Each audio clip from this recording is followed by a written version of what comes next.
Maa ngi tudd Mame Balla, troisième adjoint au maire de la commune de Pikine Nord et aussi coordonnateur du projet Zéro Mendicité dans la commune de Pikine Nord, financé par l'USAID.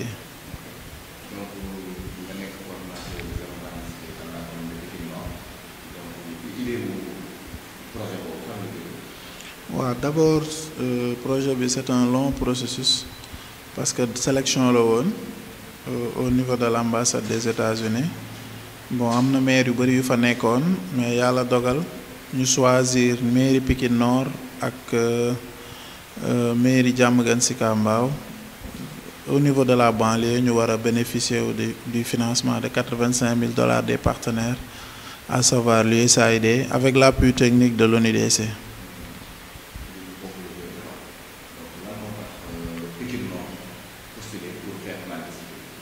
waaw, parce que boo xoolee Pikine Nord moo def présentation bi gën a di convaincre les partenaires et aussi boo xoolee ni ñuy doxalee projet bi depuis le début par rapport ak yeneen communes yi nga xam ne mooy Médina ak Gueule Tapée Fass Colobane ñoom ñoo ñu njëkk a bénéficier aussi projet bi, mais tey boo xoolee suñu doxalin Pikine Nord moo nekk ci kanam parce que partenaire bi trompé wul cible am. Bon, fi mu ko andi foofu la ko waroon andi parce que boo xoolee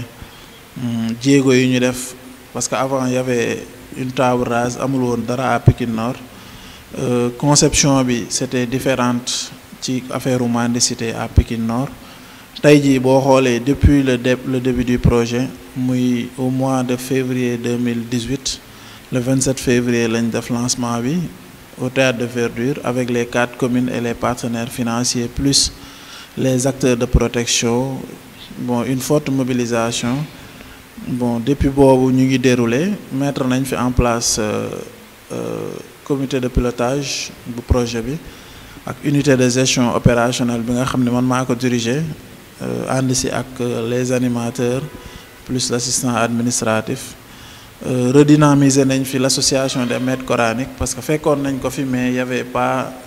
elle n'était pas active. Mettre en place collectif Ndayu Daara ba pare accompagner leen sur le plan financier à hauteur de 6 millions pour que tey jii su fi projet bi jógee ñooñu mën a pérenniser action yi continuer di jàppale les daara. Donc mettre nañ fi en place aussi observatoire de veille et d'alerte. Bon, former nañ fi maître coranique yi, former fi Ndayu Daara yi, accompagner leen aussi parce que aussi boo xoolee tey jii mendicité, la perception de la mendicité c'est de lutter contre la pauvreté parce que pauvreté moo nekk origine mendicité. Tey jii maître coranique yi bu ñu amoon lu leen gënal du ñu yónni xale yi si terrain bi si mbedd mi ñuy dem di yalwaan parce que boo xoolee forme d'exploitation moo am parce que xale yi dañ leen di jël di leen yóbbu si mbedd mi di leen yónni ñuy ñëw di verser journalièrement ay somme yooyu boo ko dajalee par exemple daara bu am 50 daara bu xale bi xëyee verser 500 kooku 25 000 la par mois, loolu état mënu leen koo jox. C'est une manne financière, ay milliards la. Donc loolu pour arrêter ko du yomb ba pare ki ciy perte mooy xale yi ñoo ciy perte parce que am na parents yoo xam ne ñu ngi sa Kolda ñii ñu ngi Saint-Louis ñii ñu ngi Kaolack dañuy envoyer seeni doom au niveau de la banlieue à Dakar ñu ñëw di jël manne financière boobu di ko séddoo ak parents yooyu kon donc les parents sont responsables au premier niveau. Donc tey bu lii am tey ba ñu jàpp xale yi jéng leen loolu maître coranique bi ak ñi mu ko séqal ay responsable lañ mais parents yi aussi ñi nga xam ñoo joxe seen doom te defuñu benn suivi ñooñu aussi ay responsable lañ. Pour vous dire que ñun mettre nañ en place toutes les dispositions pour mën a tere yalwaan dans le territoire communal. Waa Diamaguène Sicap Mbao ñu ngi koy def mais tey boo xoolee Pikine 16 communes la ñaari commune rek ñoo bénéficier aussi loolu donc même ñun lu ñu xeex ba jëlee ko suñu territoire communal yeneen 14 communes yi war nañ wut solution pour ñooñu parce que tey jii xale yi nekk di yalwaan biir Pikine Nord la quasi totalité dama naan ñëpp sax dëkkuñu fi parce que ñun 40 daara lañ am def nañ suñu cartographie ba xam ni 40 daara moo nekk Pikine Nord te 40 daara yooyu 4 ñoom ñoo ci yalwaan te ñeent ñooñu di yalwaan aussi dañ leen organiser de sorte que bu ñu xëyee 9h ba 11h wala midi dañuy demaat seeni daara dem jàngi loolu maître coranique yi sensibiliser nañ leen aussi mettre nañ en place prise en charge médicale boo xam ne xale bu ci feebar am nañ carnet parce que ñaari poste de santé moo nekk Pikine Nord signé nañoo ak ñoom protocole d'accord boo xam ne xale bu ci feebar da ngay yóbbu carnet boobu ñu faj la gratuitement loolu projet bi moo ko jël en charge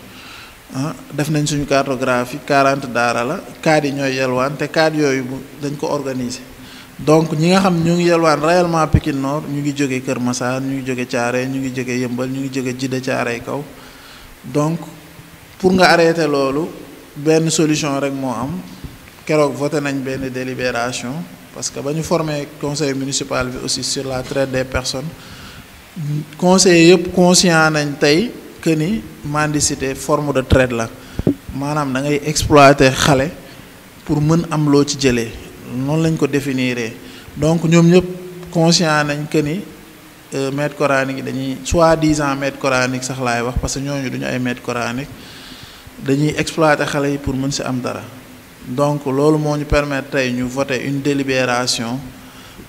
d'interdiction de la mendicité des enfants dans le territoire communal mais loolu pour ñu mën ko vulgariser am nañ beneen atelier boo xam ne le 3 décembre dañ koy def au niveau de la ville de Pikine pour que yeneen communes yëpp ñëw ñu partager ak ñoom suñu expérience pour que xeex bi ñun ñëpp ñu mën si ànd parce que Pikine Nord rek ak Diamaguène Sicap Mbao mënuñu tere yalwaan bi Pikine mënuñu éradiquer le phénomène à Pikine.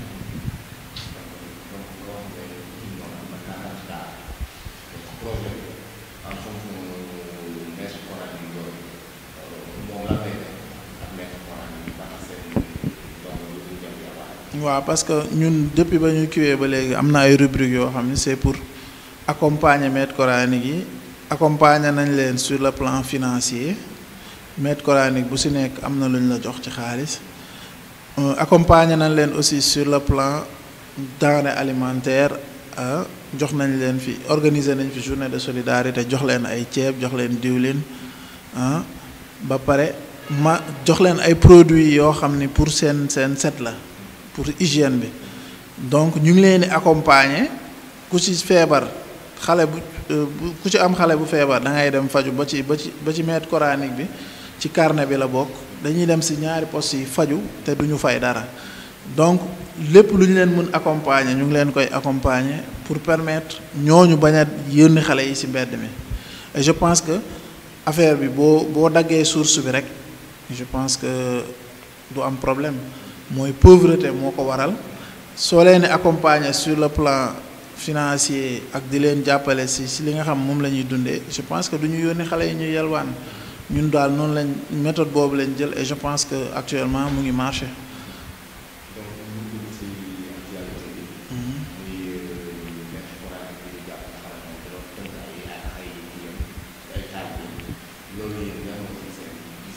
waaw ñun boo xoolee def nañ ci ay boobu ba léegi ñu ngi def ay déclaration PPDH def nañ ci barki dem conférence de presse pour wax ne loolu dañ koy fustiger te aussi loolu aussi faute état la parce que depuis lors ñu ngi alerter à travers nos projets à travers la plateforme pour la protection des droits humains def nañ fi ay conférence de presse def nañ fi ay sensibilisation pour wax ne lii maître coranique yi soi-disant maître coranique yi di def dina am njeexital ci xale yi tey boobu moo waral actualité bi ñu jàpp ay xale tënk leen te loolu du ce n'est que la face visible de l'iceberg am na yeneen yu gën a tar dañ ko gisul wala dañ ko découvrir agul mais loolu mooy xew ci biir daara yi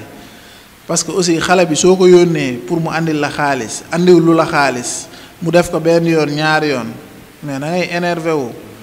lan ngay andi comme solution di ko torturer xam nga te am na xale yoo xam ne dañuy dem a dem ba dara dootu leen saf li ñu leen di def sax duñ ko sentir parce que dañ leen di métital benn façon métital boo xam ne da ngay dem ba da ngay të xale bi day të donc ñun alerté woon nañ en amont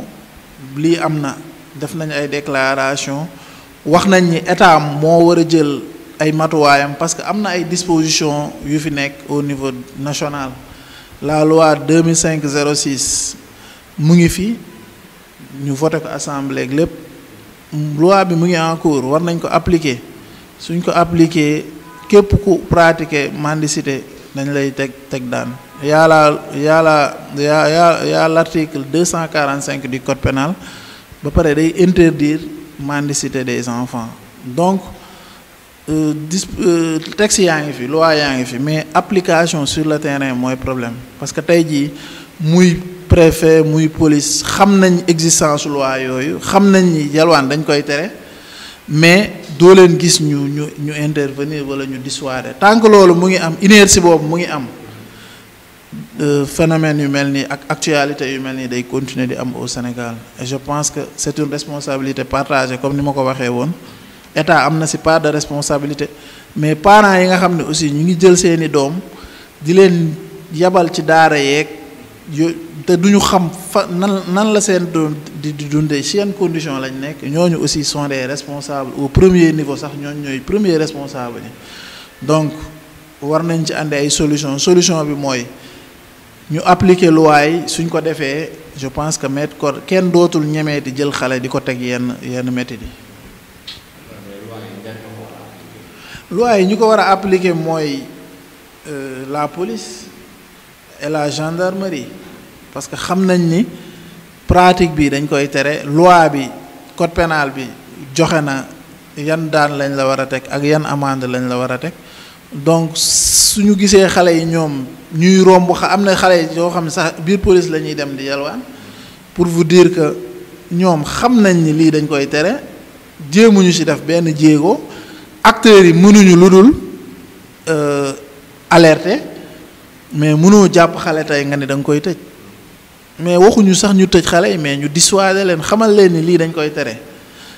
source ba ñi nga xam ne ñoo leen yebal ci mbedd mi ñu dem wax ak ñoom sensibiliser leen def nañ ko marché wul kon donc ñi nga xam ne ñoo war a jël seen matukaay muy police ak gendarmerie ak les préfets ñu jël seeni matukaay appliquer la loi dans toute sa rigueur suñ ko defee léegi phénomène bi disparaître parce que état def na ay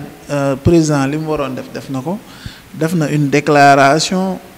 nee na nañ retirer xale yi def na ko 2 fois mais suivi bi ba léegi amul à la base et donc état aussi buy joxe ay directives te ñi nga xam ñuy suuf appliqué wuñ ko loolu ça pose problème parce que ba ñu defee déclaration ba président defee déclaration ne nañ génnee xale yi ci mbedd mi su amoon suivi rek je pense que tey actualité bi du am. je pense que loolu nga wax ni mooy li musa am saa yu état waxee rek di nga gis ay groupuscule de personnes yu génn ne ñoom ñii di wax yëpp dañuy xeex islam wala président day xeex islam mais loolu amul c'est des gens yoo xam ne ñoo manne financière boobu ñoom ñoo ko yore cette manne financière bi nga xam ni ñoom ñoo ko yore parce que imaginez ay milliards ñooy dugg ci affaire mendicité donc si leurs intérêts sont menacés ñoom c'est dans leur rôle ñu génn def déclaration wax ne dañuy xeex l'islam mais au fond ñoom ñoo la gën a xam ni organisation yi xeexuñu l'islam exploitation la ñuy xeex traite des enfants la ñuy xeex te loolu ñëpp tey jii Sénégalais yëpp xam nañ ni ñooñu dañuy jël xale yi wutal leen fu ñu dëkk di leen exploiter à des fins économiques maanaam di ci am xaalis loolu mooy dëgg da ngay louer appartement am 50 xale chaque weer ñu lay chaque jour xale bu nekk di la verser 500 bu weer bi deewee ñaata la xaalis la donc c'est une manne financière chaque journée 25000 du ñëpp ñoo ko mën a am waaw journée 25000 du ñëpp ñoo ko mën a am et c'est des exemples et des exemples loolu aussi moo tax xaalis bi intérêt xaalis fu mu dugg rek bon intérêt daf fay dugg tey boo gisee maître coranique yi di yuuxu soi-disant maître coranique yi mais ñi nga xam ñu ngi jàngale ñooñu doo leen mës a dégg ci presse bi ñu wax mais ñi nga xam ne dañuy exploiter xale yi nag si leurs intérêts sont menacés foog ñu génn menacer état mais état moo warul reculer état kenn waru ko menacer état na jël ay responsabilités am ba mu mat sëkk face à ce phénomène parce que li ñu war a def bu ñu ko defee je pense que kenn du génn di def déclaration bu ñu appliquer loi yi ñu ni ku def lii dañ lay teg daan bi et je pense que solution léegi mu am waaw je pense que su kilifa diine yi boo xoolee organisation yi dem nañ ci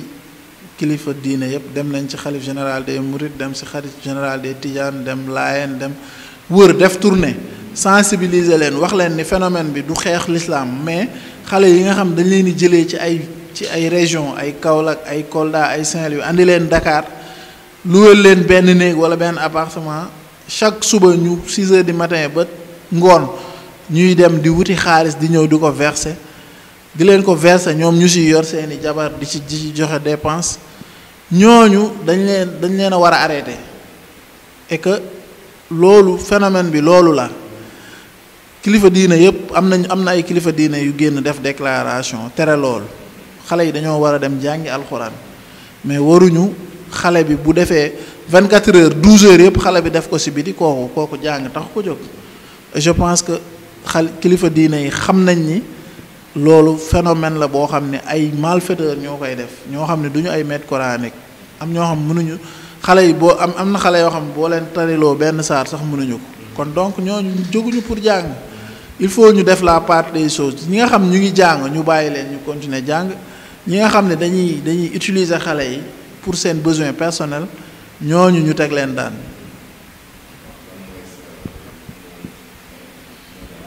waaw li may wax mooy xeex bi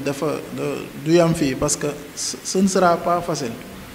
parce que du lu yomb parce que am na ñoo xam ni lobbying bu garaaw la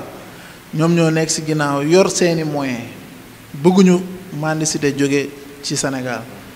te ñooñu il faut état jël ay responsabilités ba dissuader leen ba wax leen ni fii teg ay garde-fous appliquer les lois dans toutes les régions parce que mooy li ma wax sànq rek ci Pikine bu dee dañoo jël ñaari commune ñuy xeex yelwaan bi te yeneen communes yi bokkuñu ci xeex bi je pense que day jafe ñu am résultat il faut une synergie des forces pour ñu mën a xeex yelwaan bi mu jóge ci Sénégal surtout à Dakar parce que ñëpp Dakar lañ concentré wu. Je vous remercie.